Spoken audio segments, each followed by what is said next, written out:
Hi, I'm Mordechai Becher. Welcome to the Gateway's Parsha vlog. And this week's Parsha, we're starting a new book of the Torah, Exodus, Shmot. And it starts with Ve'ela Shmot b'nei Yisrael haba'im Mitzrayma. These are the names of the Jewish people, haba'im Mitzrayma, that are coming, literally, that are coming to Egypt. It doesn't say that came to Egypt. It says that are coming. It sounds like there's almost a continuous entry into Egypt. And some of the commentaries say the idea here is that wherever Jews are, in a sense, we don't truly belong there in the deepest sense. Our true homeland is the land of Israel. And hence when the Jews were in Egypt, even though they'd come already to Egypt, they're called coming to Egypt. And I think this hit me this week when, as everyone I'm sure who's watching this probably knows that it snowed in Yerushalayim, snowed in Jerusalem. How does everyone know this? Aside from the news, almost every single Jewish person I spoke to over the past few days would say, "Did you hear? It's snowing in Yerushalayim." Right? I phone a relative, "Hey, it's snowing in Jerusalem." Right? I mean, at the synagogue, everywhere, people talking about the fact that it snows. Big deal. It snowed in Jerusalem. I mean, yes, it snowed in Jerusalem. Beautiful. Jerusalem is gorgeous in the snow. I sympathize the fact that the roads were closed. There are 8,000 people, 9,000 people without electric power. There's a lot of problems in the services getting to people, etc. But on the whole, and I lived in Yerushalayim for many years, and I know what it's like there in the snow. And it is indeed gorgeous, beautiful, stunning. Jerusalem's beautiful anytime, but in the snow it's even more beautiful. There is an annoyance because I don't think Israel even owns one snowplow. They don't have trucks that spread salt and standard things in the northeast United States where I live now temporarily, but not standard in the Middle East. But it's a beautiful thing when Jews... we're also excited about Yerushalayim, that's the topic of conversation. So it snows in Yerushalayim, the entire Jewish world is buzzing with snow in Yerushalayim. That to me shows our connection to the city of Jerusalem, because a Jew is intrinsically connected to Yerushalayim, to Jerusalem. Rabbi Shlomo Carlebach used to sing this. He says, "You know what I'm thinking about?" He says, "I'm thinking about Yerushalayim."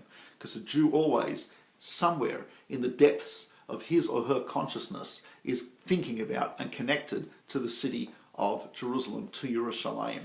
Shmuel Yosef Agnon, the Israeli author, winner of the Nobel Prize for Literature, when he was in Sweden, the King of Sweden, after presenting him with the Nobel Prize, asked him, "Where are you going now, Mr. Agnon?" And Agnon said, "I'm going to Jerusalem." And someone standing there said, "But aren't you not? I thought you were going to the United States on a lecture tour." He says, wherever a Jew is going, he's going to Jerusalem. United States may be a temporary stop for Agnon, but he's going to Jerusalem. And that's the beautiful, a beautiful connection that we all have. And so next time someone says, "Did you hear it snowed in Jerusalem?" don't say, "Oh, here we go again." No, but you should celebrate this as a sign of this incredible and beautiful love affair between the Jewish people and the city of Yerushalayim. And I don't think there's any other people that have the same level of love for Yerushalayim as we do, the same level of connection of Yerushalayim that we do, aside from facing it every day, 3 times a day in prayer, aside from mentioning it every single time we pray, every single time we eat anything, virtually anything of significance. But we also are happy and excited about stuff that happens in Yerushalayim, even if it's wet stuff like snow. We're still happy and joyous about it. Hanoten sheleg ketsamer, the verse says in Psalms, God places snow like wool. It covers like wool. There's a description of Jerusalem at the time of the temple, when the Jews would come and 3 times a year, Pesach, Shavuot, Sukkot, and Jews from all over Israel would come to Yerushalayim 3 times a year on the pilgrimage festival, Shalosh Regalim. And on Pesach, they'd come and set up tents on the hills around Yerushalayim, and everyone would have their sheep for the Passover offering. And there's a description from that time that says the hills around Yerushalayim looked like they were covered with snow. The white tents and the sheep and the Jewish people dressed in white coming to the temple, it was like covered in snow. So maybe we're excited about the snow because deep down in the consciousness and the memory of our souls, we're type of remembering what Yerushalayim was like when the Jews came there on pilgrimage 3 times a year in ancient times. May we merit that once again Jerusalem, the hills look like they're covered with snow, not with real snow, but with the snow of all the Jews who've come there, set up their tents, and are standing there waiting to go pray in the temple.